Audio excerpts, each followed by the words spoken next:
चलिए दोस्तों, हम अपना वीडियो शुरू करते हैं। देखिए दोस्तों, हम आपके लिए अच्छे से अच्छे सवाल हैं वो उपलब्ध करेंगे। आप हमारे साथ जुड़े रहें, हमारे चैनल को लाइक शेयर सब्सक्राइब जरूर करें। चलिए दोस्तों, हम अपने पहले सवाल की तरफ बढ़ते हैं। पहला सवाल क्या है, देखिए आप। पहला सवाल है कि रक्त एक कैसा ऊतक है, यानी रक्त किस प्रकार का ऊतक है। तो ये तरल संयोजी ऊतक है, इसे तरल संयोजी ऊतक कहते हैं। ये रक्त हमारा तरल संयोजी ऊतक है।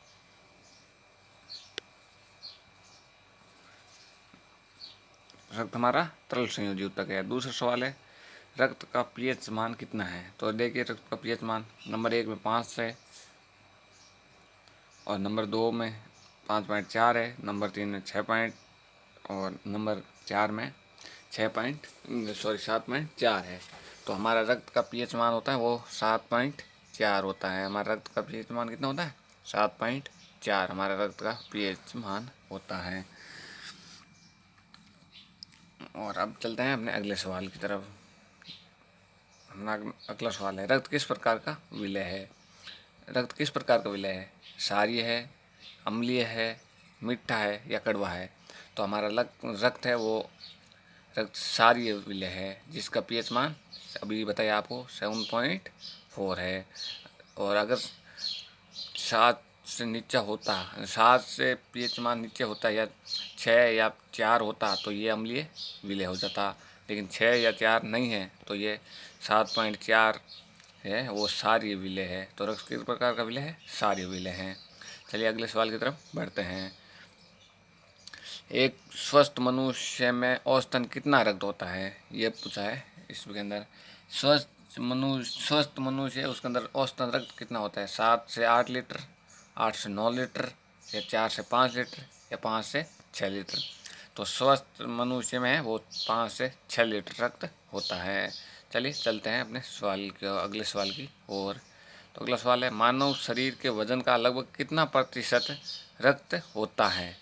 मानव मानव शरीर के वजन का लगभग कितना प्रतिशत रक्त होता है, कितना प्रतिशत रक्त होता है।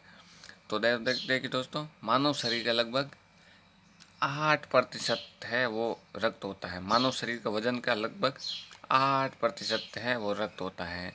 जैसे मान लीजिए किसी का वजन 100 किलो है तो उसका 8 लीटर रक्त है उसके अंदर। इस प्रकार से उस जो मानव शरीर के वजन है उसका 8%, वजन के हिसाब से 8% उसका शरीर के अंदर रक्त होता है। चलिए अगले सवाल की तरफ चलते हैं। ये सवाल क्या है, देखिए आप। महिलाओं में पुरुष की तुलना में कितना लीटर रक्त कम होता है, यानी महिलाओं में पुरुष की तुलना कितना लीटर रक्त है वो कम होता है। मानव के अंदर रक्त को है वो लीटर के अंदर मापा जाता है। तो मानव महिलाओं में पुरुष की तुलना कितना प्रतिशत लीटर है वो कितना लीटर रक्त है वो कम होता है। तो हमारे मान लो महिलाओं में 1 लीटर कम होता है, या आधा लीटर कम होता है, 2 लीटर कम होता है, कितना लीटर कम होता है। तो महिला में पुरुषों की अपेक्षा आधा लीटर रक्त कम होता है। महिलाओं के अंदर आधा लीटर का रक्त कम पाया जाता है।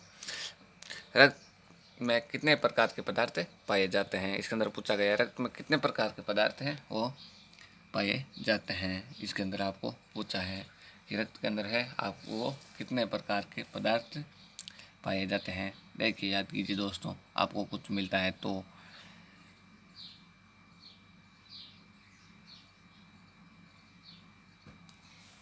दोस्तों इसके अंदर सवाल है कि रक्त में कितने प्रकार के पदार्थ पाए जाते हैं। तो दोस्तों रक्त के अंदर 2 प्रकार के पदार्थ पाए जाते हैं।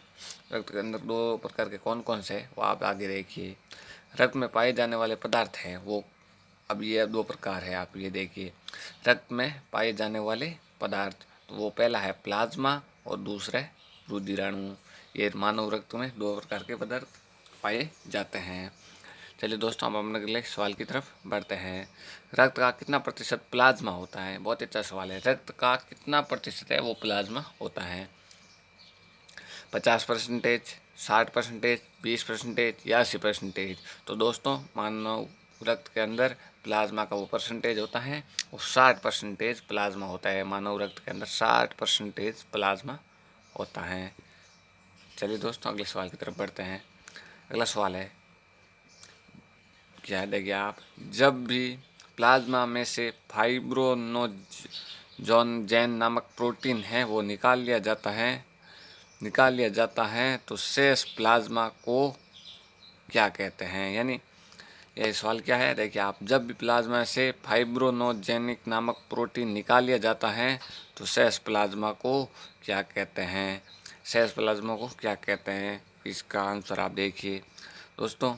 इसे अपशिष्ट कहते हैं, या गंध कहते हैं, या सेरम कहते हैं, या अशुद्ध कहते हैं।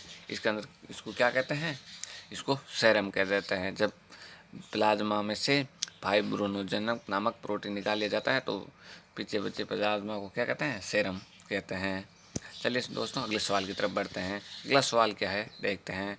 रुधिराणु यानी रुधिराणु रक्त का शेष 40% भाग होता है। रुधिराणु कितना प्रतिशत भाग होता है, शेष 40%। इसमें 3 भागों में बांटते हैं। इसको कितने भागों में बांटते हैं, इसे 3 भागों में बांटते हैं। चलिए दोस्तों कौन कौन से भाग है 3। पहला भाग है लाल रक्त कणिकाएं। दूसरा भाग है वो है श्वेत रक्त कणिकाएं। और तीसरा भाग है वो आप है देखिए रक्त बिंबाणु। ये मानव रक्त के जो 40% शेष भाग होता है, रक्त का 40% भाग है, उसको 3 भागों में बांटते हैं। पहला लाल रक्त कणिका, श्वेत रक्त कणिका और बिंबाणु।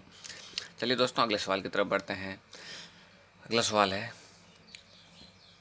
लाल रक्त कणिकाओं का जीवन काल कितना होता है। यानी मानव शरीर के अंदर लाल रक्त कणिकाओं का जीवन काल कितना होता है। बहुत ही अच्छा सवाल है, हर कंपटीशन एग्जाम में आता है। मानव शरीर में लाल रक्त कणिकाओं का जीवन काल कितना होता है। बहुत अच्छा सवाल है, देखने लायक है।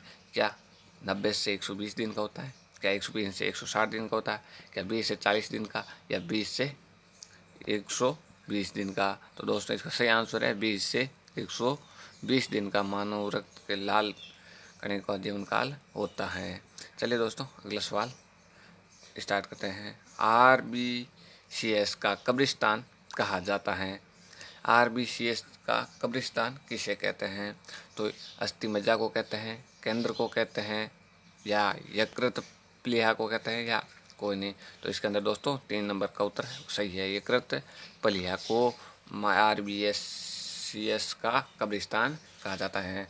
चलिए दोस्तों इस प्रकार के सवाल हम आपके लिए और लेके आएंगे। आप हमारे चैनल को लाइक कीजिए, शेयर कीजिए और सब्सक्राइब करना बिल्कुल ना भूलें। हमारे चैनल को लाइक, शेयर और सब्सक्राइब जरूर करें। साइंस के इसी प्रकार के और सवाल हम आपके लिए उपलब्ध कराएंगे। धन्यवाद। चलते हैं अगले वीडियो जो हम आपको बहुत जल्द उपलब्ध कराएंगे। धन्यवाद। Thank you.